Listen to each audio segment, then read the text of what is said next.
The most powerful woman in Manhattan stepped into her tower lobby and froze, not because of stock prices, not because of media rivals, but because the janitor mopping the marble floor wore something on a chain around his neck. A crude copper ring, wire twisted clumsily around a pale blue piece of glass. A ring that did not belong in this world of luxury, unless it was the same ring she had made with her own hands in an orphanage 20 years ago. That man. Why was he here? Vivian Hart had built her empire on control. Every acquisition, every negotiation, every public appearance was calculated down to the smallest detail. At 32, she owned Hart Tower, a 60-story monument of glass and steel in the heart of Manhattan. The business magazines called her cold. The competitors called her ruthless. She called herself Survivor, because that was what orphans did. They survived or they disappeared. And Vivian Hart had no intention of disappearing. She had erased every trace of her past. The records from St. Catherine's orphanage were sealed. The facility itself closed down 8 years ago. No journalist had ever connected the billionaire real estate mogul to the 12-year-old girl who once slept in a room with 7 other unwanted children. That was the point. The past was a wound, and Vivian had learned long ago that wounds only healed when you stopped touching them. But lately, something strange had been happening in her tower. Small things. The lobby flowers arranged exactly the way she preferred. White lilies tilted slightly left. The conference room chairs aligned with precision she had never requested. The hallway lights dimmed to the exact level that eased her migraines. Details that no employee handbook covered. Details that felt almost like someone was paying attention. Someone who understood her without being told. She had dismissed it as coincidence until that night. Vivian had stayed late, reviewing contracts for a property deal in Brooklyn. It was past 11 when she finally took the elevator down to the lobby. The cleaning crew worked nights, invisible to the daytime executives, who never thought about who kept their marble floors shining. She never thought about them either, until she saw him. The janitor was on his knees, wiping down the base of a column near the entrance. He moved with quiet efficiency, his motions practiced and unhurried. Just another worker in a uniform, forgettable and anonymous. Then he leaned forward, and something slipped from beneath his collar. A chain. And on that chain, a ring. Vivian stopped walking. Her heels clicked once against the marble, then nothing. She stood frozen in the middle of her own lobby, staring at a piece of jewelry that should not exist. The ring was crude, copper wire twisted around itself, wrapped clumsily around a small piece of pale blue glass. The kind of ring a child would make from scraps found in a maintenance closet. The kind of ring she had made 20 years ago, on the last night before everything changed. The janitor noticed the chain had slipped out. He tucked it back under his shirt quickly, his fingers brushing against the ring with a gentleness that made Vivian's chest tighten. Then he returned to his work, unaware that the owner of the building was standing 10 feet away, unable to breathe. She knew that ring. She had made it herself, from electrical wire she found behind the orphanage kitchen and a piece of broken soda bottle she had polished against concrete until the edges were smooth. She remembered how her fingers bled from the wire, how she didn't care because she needed to finish it before morning, before they took him away. The memory hit her like a wave she had spent 2 decades holding back. St. Catherine's orphanage, the summer she turned 12. The boy who shared his stolen peppermints and read The Little Prince with her on the storage shed roof. The boy who made her believe, for the first time in her life, that someone might actually want her around. Ethan. His name was Ethan. On their last night together, she had climbed onto that roof one final time. The social workers had already told him. He was being transferred to another facility in a different state. Budget cuts, they said. Redistribution of resources. Nobody asked the children what they wanted. Nobody ever did. So Vivian did the only thing she could think of. She made him a ring. She could still hear her own voice, high and trembling in the darkness. Don't forget me. When we grow up, I'll find you. I promise. She had slipped the ring onto his finger, the copper still warm from her hands. "This is an engagement ring. When we grow up, I'll marry you." And Ethan had smiled, that quiet, serious smile that made her feel safe, and promised he would keep it forever. The next morning, they put him in a van and drove away. Vivian ran after it until her lungs burned and her legs gave out. She collapsed on the gravel driveway and watched the van disappear around the corner. She never saw him again. Until now. The janitor stood up, gathering his cleaning supplies. He had not recognized her, or if he had, he showed no sign of it. He simply moved to the next section of floor, methodical and silent. Vivian watched him from the shadows near the elevator bank, her heart pounding so hard she could feel it in her throat. It was him. 20 years older, his shoulders broader, his face marked by lines that spoke of exhaustion rather than age. But it was him. Ethan. The boy from the roof. The boy she had promised to find. The boy she had never looked for. She could walk over to him right now. She could say his name, ask about the ring, watch his face when he realized who she was. But her feet would not move. Her mouth would not open. Because what would she say? "I'm sorry I never came for you. I'm sorry I became a billionaire while you became a janitor. I'm sorry I broke the only promise that ever mattered." The shame was sudden and total. She had the resources to find anyone. Private investigators, database access, connections in every corner of the country. She could have found him years ago. She could have found him the moment she had enough money to hire someone.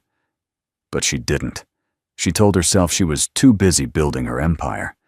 She told herself he had probably forgotten about her. She told herself the past was better left buried. The truth was simpler and uglier. She was afraid he would hate her for abandoning him. Afraid he would want something from her she couldn't give.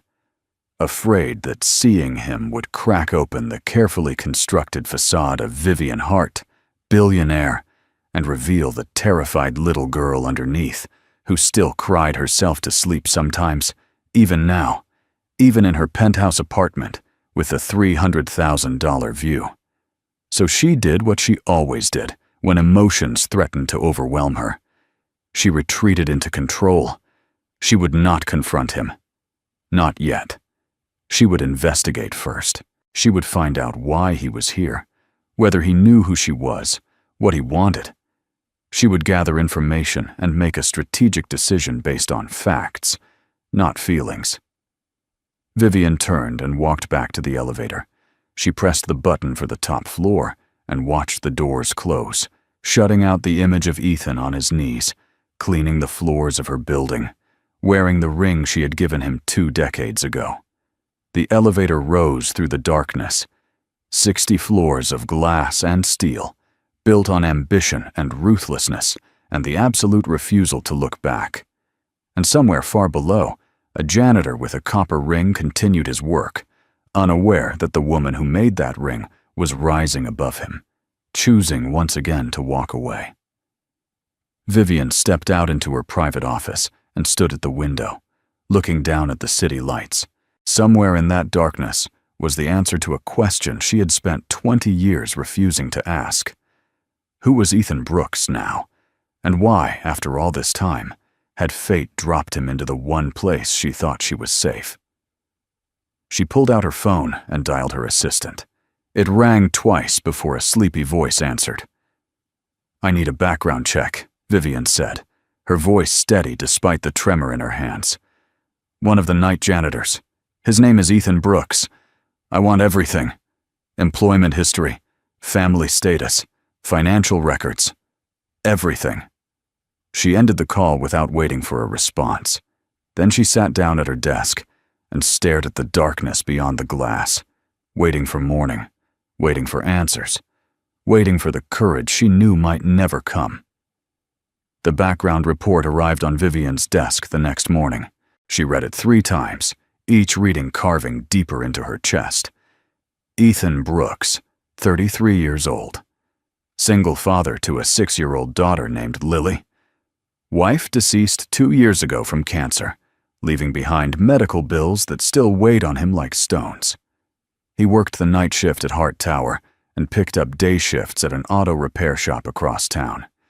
He had applied for the janitor position 3 months ago after seeing a flyer on a community bulletin board. There was no indication he knew who owned the building, no sign of any hidden agenda, just a man trying to keep his daughter fed and his head above water. Vivian set the folder down and stared at the wall. He hadn't come looking for her. He didn't even know she was here. For 20 years, while she built her empire and erased her past, Ethan had been living a completely separate life. He got married. He had a child. He lost his wife. He struggled. And through all of it, he kept wearing a copper ring made by a 12-year-old girl who promised to find him and never did. The relief she expected to feel never came. Instead, there was only a hollow ache spreading through her ribs. She could have found him any time. She had the money, the connections, the resources. But she chose not to look. She told herself it was practical, that the past should stay buried. The truth was uglier. She was afraid of what she would find, afraid he had forgotten her, afraid he hadn't. Over the following days, Vivian began to test him. She needed to know if he remembered. She needed to know if the ring meant anything beyond habit. So she started leaving traces of their shared past scattered through the building like breadcrumbs. The first test was a book. She placed a worn copy of The Little Prince on the waiting area table near the lobby. It was the only book in St. Catherine's library that either of them had cared about. They used to read it together on the storage shed roof, taking turns with the pages, making up different voices for the fox and the rose. She positioned it casually among the business magazines and waited. That night, she watched the security footage from her office. Ethan came through on his cleaning rounds just after midnight. He moved efficiently through the lobby, emptying trash cans and wiping down surfaces. Then he reached the waiting area. His hand stopped mid-motion when he saw the book. He picked it up slowly, turning it over, running his thumb across the cover. His jaw tightened. He stood there for nearly a minute, just holding it. Then he placed it back on the table, perfectly aligned with the edge, and walked away without looking back. Vivian replayed that footage 4 times. The way his fingers lingered on the spine, the way his shoulders tensed. He remembered. She was certain now. But he wasn't going to say anything. The second test was music. She had the building manager change the elevator playlist to include one specific song, an old folk tune that used to play on the crackling radio in the orphanage common room. She and Ethan would hum it together on the roof, making up lyrics about escaping to a house by the sea where no one could tell them what to do. It was their secret anthem, their small rebellion against a world that had already given up on them. She watched him again through the cameras. This time, he was alone in the service elevator when the song came on. He stood perfectly still, his mop handle gripped tight, his eyes fixed on the floor indicator above the doors. He didn't move until the song ended. When the doors opened, he stepped out quickly and disappeared down the hallway. But Vivian had seen his face. She had seen the way his expression cracked for just a moment before he rebuilt it. The third test was the cruelest. She left a single peppermint candy on the break room table, still in its wrapper. Peppermints were the only treat Ethan ever managed to steal from the orphanage kitchen. He would sneak them out in his pockets and split them with her, always giving her the bigger half. It was such a small thing, but in a place where nothing belonged to anyone, it felt like everything. The security footage showed Ethan entering the break room at 2 a.m. He stopped when he saw the candy. For a long moment, he just stood there, looking at it like it might bite him. Then he picked it up, put it in his pocket, and left without taking anything else. He knew. He had to know someone was doing this deliberately, and he was choosing not to engage. Vivian understood then what she was dealing with. Ethan remembered everything, every detail, every promise, every betrayal. But he wasn't going to confront her. He wasn't going to ask questions or make demands. He was going to keep his head down and do his job and pretend none of it had ever happened. Because that was what people like them learned to do. They survived by not wanting too much. She should have left it alone. She should have accepted his silence as the boundary it was meant to be. But Vivian Hart had not become a billionaire by accepting boundaries. So she manufactured another encounter. She waited until his shift started, then went down to the lobby under the pretense of checking on preparations for an upcoming charity gala. He was there, just as she knew he would be, cleaning the windows near the entrance, his reflection ghostly in the dark glass. She approached slowly, her heels deliberately loud on the marble. He turned when he heard her, and for one electric moment, their eyes met. "Working late tonight," Vivian said, keeping her voice neutral. "Ethan, isn't it? The night shift supervisor mentioned you've been doing excellent work." He straightened, wiping his hands on his uniform pants. "Thank you, ma'am. Just doing my job. How long have you been with us?" "About 3 months now." She nodded, pretending to consider this. "And before this? What did you do?" Ethan's expression remained carefully blank. "Various things. Construction, warehouse work, whatever paid the bills. I have a daughter, so steady hours matter more than the work itself." "A daughter?" Vivian let the word hang between them. "How old?" "6. Her name is Lily." There was something in the way he said it, a softness that broke through his careful neutrality. He loved that child. It was obvious in every syllable. Vivian filed this information away, unsure why it made her chest ache. She took a step closer, close enough to see the chain disappearing beneath his collar. "That's an interesting necklace. Is it a religious symbol?" Ethan's hand moved instinctively toward his chest, covering the hidden ring. "No, ma'am. Just something personal." "May I see it?"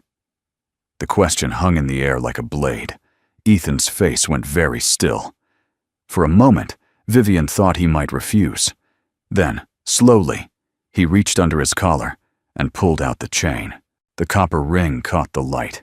It looked exactly as she remembered, crude and imperfect, the wire twisted in uneven loops around that pale blue piece of glass. 20 years of wear had darkened the copper and smoothed some of the rougher edges, but it was unmistakably the same ring. Her ring. The ring she made on the last night of her childhood. Vivian forced herself to breathe. "It's unusual. Where did you get it?" Ethan looked at the ring, then at her. Something flickered behind his eyes. Recognition, pain, resignation.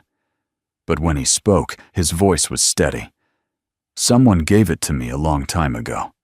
Someone who made a promise." "What kind of promise?" He tucked the ring back under his shirt. "The kind people make when they're young, before they learn that promises don't survive the real world." Vivian felt the words like a slap. "You sound bitter." "Not bitter." Ethan picked up his cleaning supplies, signaling the end of the conversation. "Just realistic. She said she'd find me someday. She never did. I don't blame her. Life takes people in different directions. But I keep the ring because it reminds me that once, someone thought I was worth keeping a promise for. That's enough." He turned and walked away, leaving Vivian standing alone in the lobby. She watched him disappear around the corner, her throat tight, her eyes burning with tears she refused to let fall. He didn't know it was her, or if he did, he was pretending not to. Either way, his message was clear. He had made his peace with being abandoned.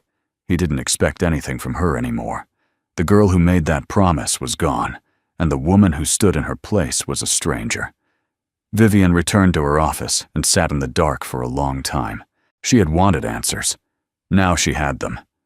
But they brought no comfort, only the growing certainty that she had become exactly the person she had always feared becoming. The one who leaves, the one who forgets, the one who chooses ambition over love and calls it survival.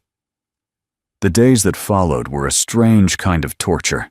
Vivian threw herself into preparing for the charity gala, a major fundraising event that would bring together Manhattan's wealthiest donors. But no matter how many details she reviewed, no matter how many phone calls she took, Her mind kept drifting back to Ethan, to the ring, to the quiet devastation in his voice when he said the promise didn't survive the real world. Among the confirmed guests for the gala was Margaret Hale, a 58-year-old socialite who had once been Vivian's business partner. Their relationship had soured 3 years ago when Vivian refused to back one of Margaret's investment schemes. Since then, Margaret had made it her personal mission to undermine Vivian at every opportunity, spreading rumors, poaching clients, making snide comments at industry events. She was petty and vindictive, the kind of woman who measured her worth by the people she could humiliate. Vivian normally didn't let Margaret's behavior bother her, but knowing that woman would be in her building, breathing the same air as Ethan, made her uneasy. She gave strict instructions to the event manager to keep the cleaning staff in the back areas, away from the guests. It was a precaution, a way to control the situation. It had nothing to do with protecting anyone. The night before the gala, Ethan was assigned extra hours to help with setup. His usual babysitter canceled at the last minute. Sick with the flu, unable to take Lily. He had no other options. So he brought his daughter to Hart Tower and set her up in the staff break room with coloring books and strict instructions to stay put. Vivian found out by accident. She was walking through the back corridors, checking on preparations, when she heard a child's voice humming behind a half-open door. She stopped, curious, and looked inside. A little girl sat at the break room table, bent over a sheet of paper, crayons scattered around her. She had dark hair pulled into 2 uneven pigtails, and the kind of fierce concentration that children only show when they believe their work matters. Vivian watched her for a moment, something tugging at the edges of her carefully guarded heart. She pushed the door open further. "What are you drawing?" The girl looked up, startled, but not afraid. She had Ethan's eyes, serious and watchful, older than they should be. "A picture for my daddy." Vivian stepped closer, looking at the drawing.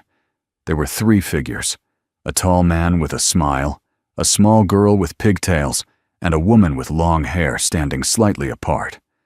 Above them, the child had drawn something that looked like a ring with a blue stone.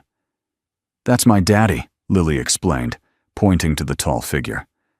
"And that's me. And that's the fairy tale girl." Vivian's breath caught. "The fairy tale girl?" Lily nodded eagerly. "Daddy tells me the story sometimes, about a girl who promised to marry him when they grew up, but she got lost and couldn't find her way back. This is the magic ring she gave him. I'm drawing a map so she can find us." Vivian lowered herself to the child's level, her knees pressing against the cold floor. The drawing was crude but earnest. A path winding through buildings, leading to a small house with a heart on the door. A map to guide a lost girl home. "Do you think she'll come back?" Vivian asked, her voice barely above a whisper. Lily considered the question with the gravity of a philosopher. "Daddy says good people always keep their promises. Sometimes they just need more time." She looked at Vivian with sudden interest. "Are you a good person?" The question hit Vivian like a punch to the stomach. She couldn't answer. She stood up quickly, murmured something about needing to go, and left the break room before the child could see her face crumble. She made it to her office before the tears came. She sat at her desk and cried for the first time in years. Ugly, choking sobs that shook her whole body. For the promise she had broken. For the boy who waited. For the man who stopped waiting but kept the ring anyway. For the little girl who believed in fairy tales and good people and the power of homemade maps. The night of the gala arrived with all the expected glamour. Hart Tower's lobby had been transformed into a glittering showcase of flowers, chandeliers, and champagne fountains. 300 of Manhattan's most influential figures circulated through the space, their laughter echoing off the marble walls. Vivian moved among them like a shark through water, shaking hands, accepting compliments, playing the role she had perfected over a decade of social climbing. She had given explicit instructions for the cleaning staff to remain invisible. But events have a way of defying instructions. The catering company ran short on serving platters, and someone from event management pulled Ethan from the back to help transport supplies from the kitchen. It was supposed to be a quick task, in and out, unseen. But Margaret Hale had sharp eyes and a talent for finding weakness. Ethan was crossing the edge of the main floor, a stack of plates balanced carefully in his arms, when Margaret stepped into his path. She had been drinking steadily since the event began, her voice growing louder with each glass of champagne.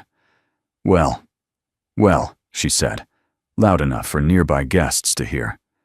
What do we have here? A janitor wandering into the party? Ethan stopped, his expression neutral. Excuse me, ma'am, just passing through. Margaret didn't move. Her eyes traveled over his uniform with theatrical disgust. Passing through? This is a charity gala, not a homeless shelter. Don't they teach you people to use the service corridors? A small crowd was beginning to form. Ethan lowered his gaze, trying to step around her. My apologies. I'll be out of your way in just a moment. But Margaret wasn't finished. She had spotted the chain around his neck, the thin silver links visible above his collar. What is that? Are you wearing jewelry to work? She reached out before anyone could stop her and yanked on the chain. The clasp broke. The copper ring flew out, spinning through the air before landing on the marble floor with a soft clink. It rolled a few inches and stopped at Margaret's feet. She looked down at it, then burst into laughter. Oh my God, is this what you're wearing? This piece of garbage? She kicked it lightly, sending it skittering across the floor. Someone should teach you that trash belongs in the trash can, not around your neck. The room had gone silent. 300 people stood frozen, watching the scene unfold. Ethan's face was pale, his hands shaking slightly as he set down the plates. He moved toward the ring, but Margaret stepped on it with her stiletto heel. Pathetic, she said, her voice dripping with contempt. This is why people like you stay at the bottom. No class, no standards. Just, that's enough. The voice cut through the room like a blade. Vivian emerged from the crowd, her face carved from ice. She walked directly to Margaret, stopping inches from the older woman's face. Move your foot. Margaret blinked, startled by the command. Vivian, darling, I said move your foot. Now. Something in Vivian's tone made Margaret obey. She stepped back, wobbling slightly on her heels. Vivian bent down and picked up the copper ring. She held it in her palm, looking at it for a long moment. Then she straightened and faced the room. This ring, she said, her voice carrying to every corner of the lobby, is not trash. It is worth more than every piece of diamond jewelry in this room combined. She turned to look at Margaret directly. And you have no right to insult anyone who works in my building. These people keep the floors you walk on clean. They make the events you attend possible. They deserve respect, not humiliation from someone who mistakes cruelty for sophistication. The room remained frozen. Margaret's face had gone from flushed to white. She opened her mouth to respond, but nothing came out. Vivian turned to Ethan and held out the ring. Their eyes met, and in that moment, she saw everything. The recognition, the pain, the years of silence between them. He knew. He had always known.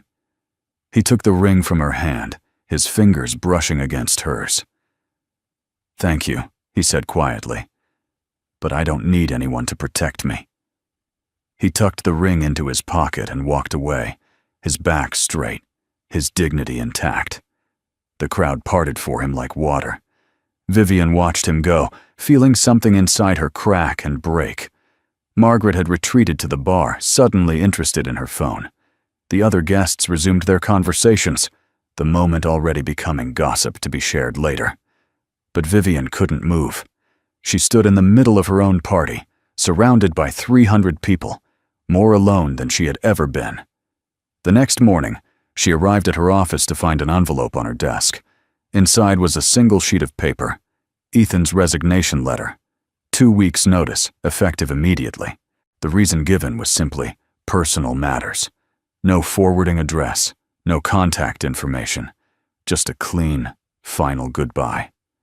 Vivian sat down heavily in her chair, the letter trembling in her hands. She had defended him. She had stood up in front of everyone and declared his ring worth more than diamonds. But it wasn't enough. It was 20 years too late. She had chosen control over courage. She had chosen investigation over honesty. She had watched him through cameras and left breadcrumbs instead of just walking up to him and saying the truth. "I'm the girl from the roof. I'm the one who promised. I'm sorry I never came." And now, he was gone. Again. Just like 20 years ago, when a van drove away and she couldn't catch it. Only this time, she wasn't a powerless child. She was a billionaire who owned the building, and she still couldn't find the courage to stop him. The tower felt different after that. The lobby was still clean, the flowers still perfectly arranged, but there was an emptiness now that no amount of money could fill. Someone else mopped the marble floors. Someone else wiped down the windows. But they didn't know about the lights she preferred, or the way she liked the chairs aligned, or any of the small details that had made her feel, for a brief moment, like someone was paying attention. Vivian Hart had built an empire on control, but she had lost the one thing that mattered by refusing to let go of it. The days after Ethan's resignation blurred together into a gray haze. Vivian went through the motions of her life, meetings, contracts, phone calls, but everything felt hollow. Her tower still gleamed, her empire still grew. But every time she walked through the lobby, she felt the absence like a missing limb. She stopped watching the security footage. There was no point anymore. The new janitor did adequate work, nothing more. The flowers were arranged wrong. The chairs sat at angles that bothered her. Small things, meaningless things, but they accumulated into a weight she couldn't shake.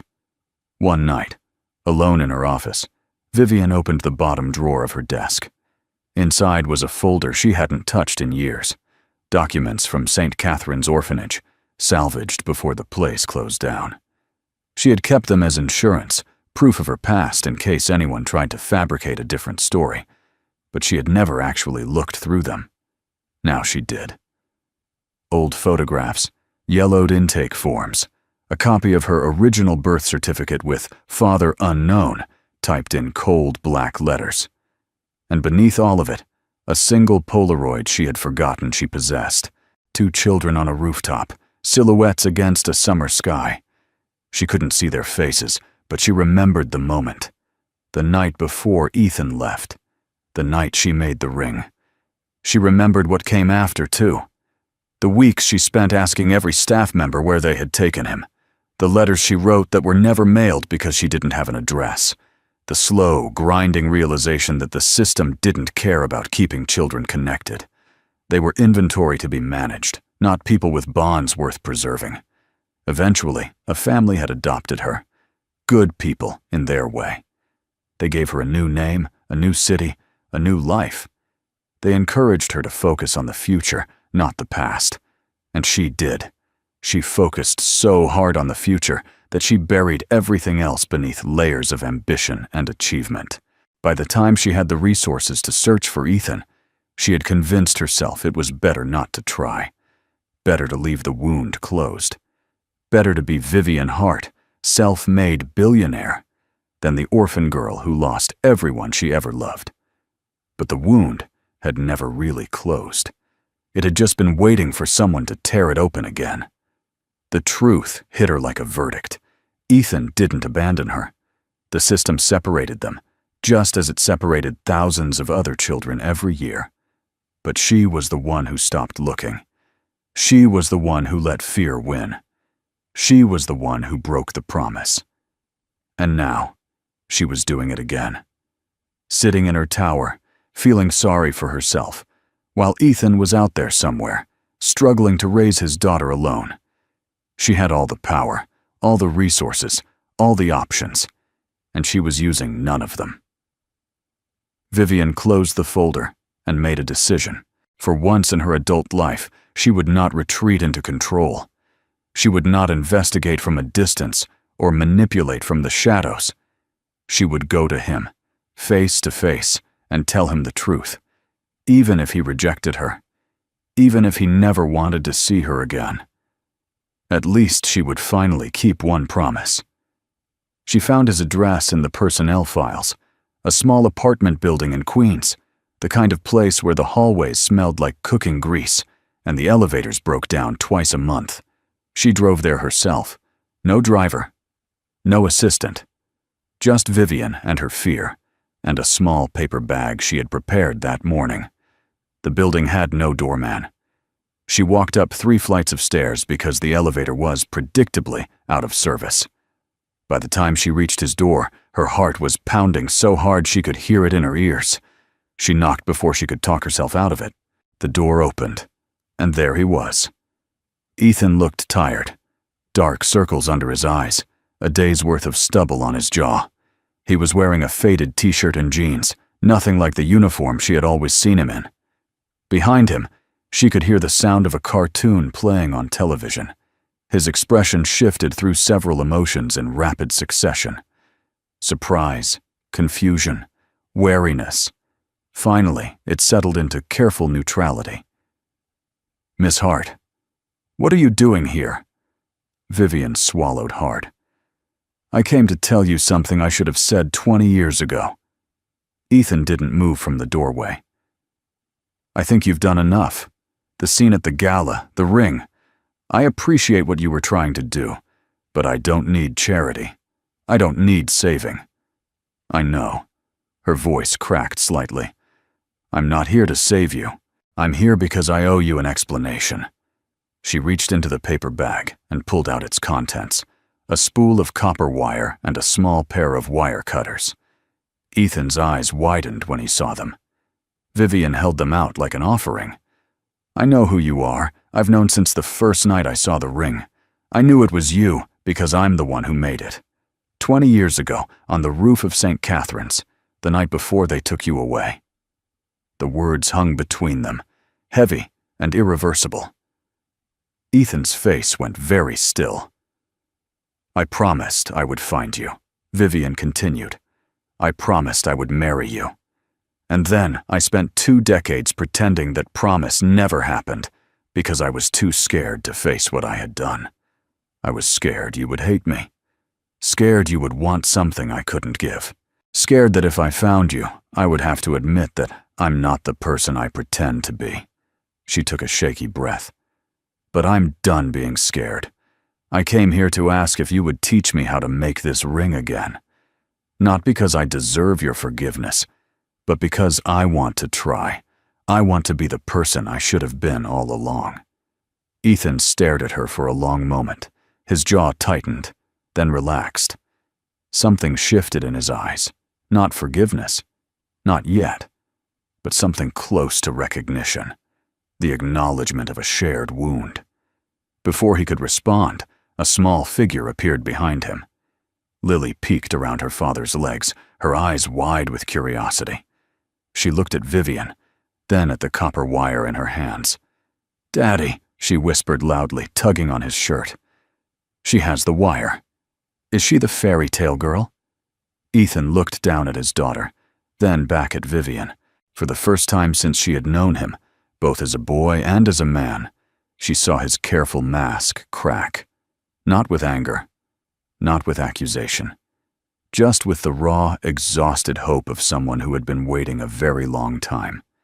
He stepped aside, opening the door wider. "Come in." 1 year later, Hart Tower still dominated the Manhattan skyline. Vivian still ran her empire with precision and intelligence. But something had changed. The lobby had warmth now, not from the lighting or the decor, but from something less tangible. The staff smiled more. The executives lingered longer. Even the flowers seemed brighter. Vivian spent her weekends in Queens now. A small apartment with mismatched furniture and crayons scattered on the coffee table had become more home to her than her penthouse had ever been. She learned to cook simple meals, to help with homework, to sit quietly on a worn couch and watch cartoons without checking her phone. Ethan had taken a new job, manager at an auto repair shop that Vivian had quietly invested in, not for him specifically, but for the whole neighborhood. A small business grant program that helped working families build something of their own. He never asked for special treatment, and she never offered it. That was the deal they had made without words. Some evenings, after Lily went to bed, they would sit on the narrow balcony and look at the sky. The city lights drowned out most of the stars, but occasionally one would break through. On those nights, they didn't need to talk. The silence between them was different now. Not the silence of things unsaid, but the silence of things finally understood. Lily had started calling her Miss Vivi at first, then just Vivi, and lately, when she thought no one was listening, Mama Vivi. Vivian never corrected her. The word felt strange in her ears, strange, but not unwelcome, like a language she was slowly learning to speak. On the anniversary of the night Vivian first saw the ring in her lobby, they sat together on that small balcony.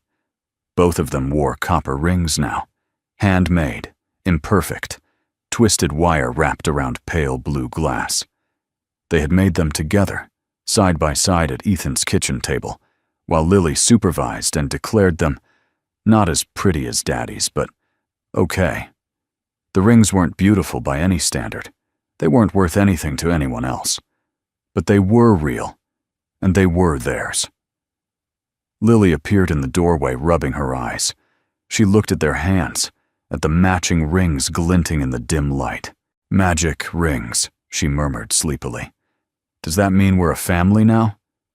Ethan looked at Vivian. Vivian looked at Ethan. Neither of them answered with words.